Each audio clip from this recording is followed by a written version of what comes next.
बलिया लोकसभा क्षेत्र में सियासी पारा इस समय गर्म हो गया है। एक तरफ समाजवादी पार्टी ने सनातन पांडे को उतारा है, तो दूसरी तरफ भारतीय जनता पार्टी ने पूर्व प्रधानमंत्री चंद्रशेखर के पुत्र नीरज शेखर को उतारा है। वहीं बीएसपी सुप्रीमो बहन मायावती जी ने पूर्व सैनिक ललन सिंह यादव को उतारा है। और आज हमारे साथ चुनावी चर्चा करने के लिए स्वयं ललन सिंह यादव जी मौजूद है। ललन सिंह यादव जी, सबसे पहले तो आपका हमारे चैनल पर बहुत बहुत स्वागत है। धन्यवाद। सबसे पहले तो हम आपको शुभकामनाएं देंगे कि आपको 72 लोकसभा क्षेत्र बलिया से में अवसर बीएसपी की तरफ से दिया गया है।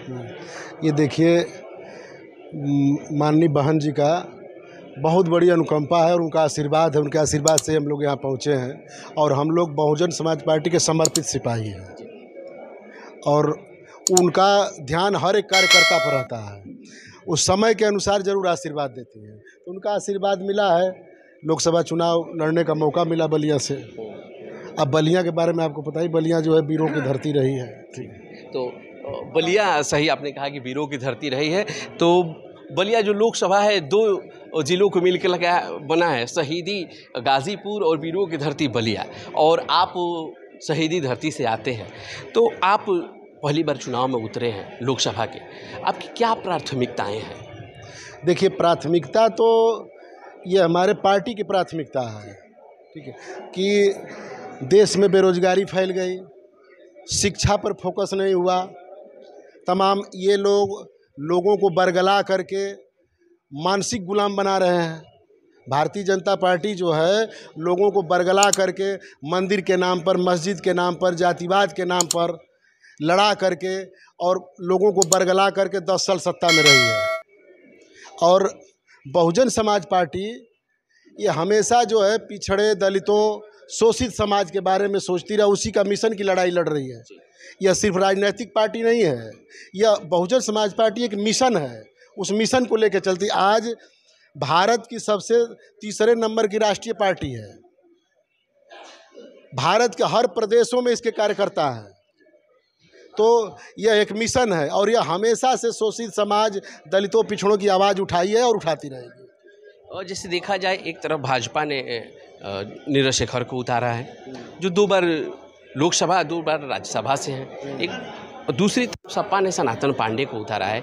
और 2 पार्टियों के 2 प्रत्याशी हैं, तीसरे आप हैं। आप स्वयं को कहाँ देखते हैं? स्वयं को देखने की ज़रूरत नहीं है, जनता देख रही है। बहुजन समाज पार्टी यहाँ प्रथम पर है। वो उनके बहकावे में आने वाली अब नहीं है। पहले भी मैं जिस दिन यहाँ आया था, घोषणा मेरा हुआ था, उस दिन भी मैंने कहा था, ठीक है, कि विरासत को भी लोग भुला रहे हैं। एक आदमी के बारे में आपको पता ही है कि जौन आदमी, ये बताओ, 2 आदमी का गठबंधन रहे जी, वो गठबंधन में जब तू ना हरा पौला, ठीक है, तो अब का तू हरा पैबा? अब यह इसके साथ साथ यह धरती जो बलिया है, ठीक है, यह वीर लोरिक की भी धरती है। शायद इसके बारे में कम लोगों को पता होगा। ये हमारे पास कोऑर्डिनेटर महोदय, गायक महोदय बैठे, इनको पता होगा। यह वीर लोरिक की भी धरती है और वीर लोरिक जो थे यहीं से सामाजिक न्याय की लड़ाई लड़े थे और पूरे पूर्वांचल नहीं, पूरे देश में घूम घूम कर वो सामाजिक न्याय की लड़ाई लड़े थे। और यही धरती है, बलिया की धरती है, वीर लोरिक की। तो अब जान लीजिए, तो वीर लोरिक के भी वंशज हैं यहाँ पर।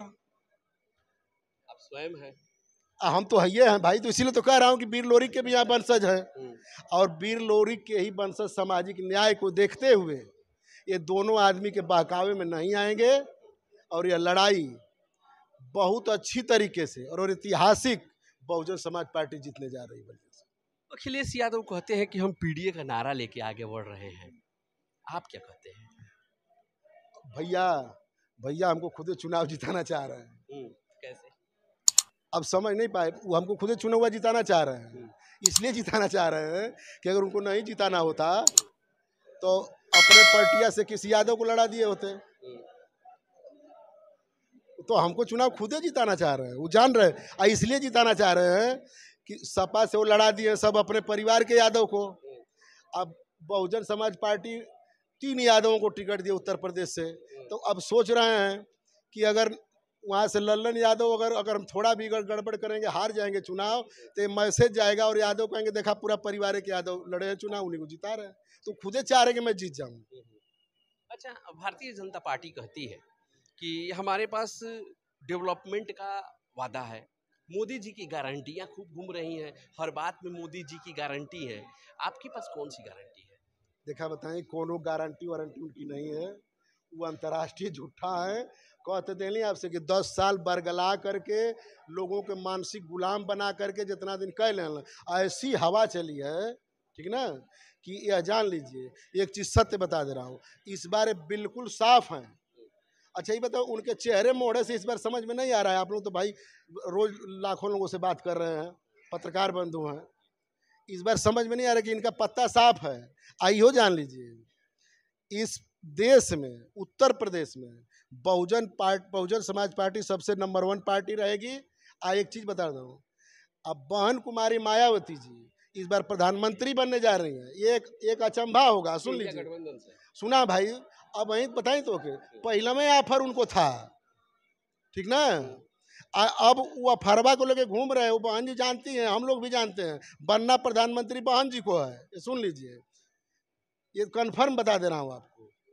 इनके अलावा नेतवे कौन है भाई? इन्हीं के आखिर ये बतावा, इंडिया गठबंधन ये लोग बनाए, ठीक है। एक बहन जी बिना अधूरा है। आज वो अकेले चुनाव लड़े डंके के चोट पर। सब तो कहता पहले कि बी टीम, सी टीम, तक डी टीम। अभी भी ये आरोप लगता है कि बीएसपी जो है भाजपा की बी टीम है। अच्छा ये बताओ, कहाँ से वो बी टीम है? जो पार्टी, जो दल माननीय बहन जी ने, आप उत्तर प्रदेश के पश्चिम से शुरू कर लिए, जो पूर्वांचल तक देख लीजिए, कोई ऐसा बिरादरी नहीं है जिसको उन्होंने टिकट नहीं दिया है। बिरादरी का वो कार्ड निकाल लीजिए और टिकट का कार्ड मिला लीजिए आप, किसको उन्होंने टिकट नहीं दिया है। और टिकट मिलने के बाद सबकी बुद्धि खत्म हो गई है। समाजवादी पार्टी सोच रही, अरे बाप रे बाप, भाजपा सोच रही, अरे बाप रे बाप, हालत खराब है।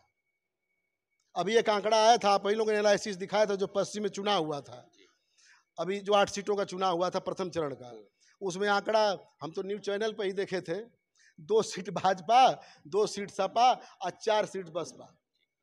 दिखाया कि नहीं दिखाया था? जी, तो ठीक है, चलते चलते हम आखिरी बार आपसे पूछेंगे, 4 जून को जब ईवीएम खुलेगी तो क्या निकलेगा? 4 जून को ईवीएम खुले तो बहुजन समाज पार्टी सबसे नंबर 1 पर रहेगी। और यहाँ से फौजी लल्लन सिंह यादव, कारगिल योद्धा लल्लन सिंह यादव सांसद होंगे।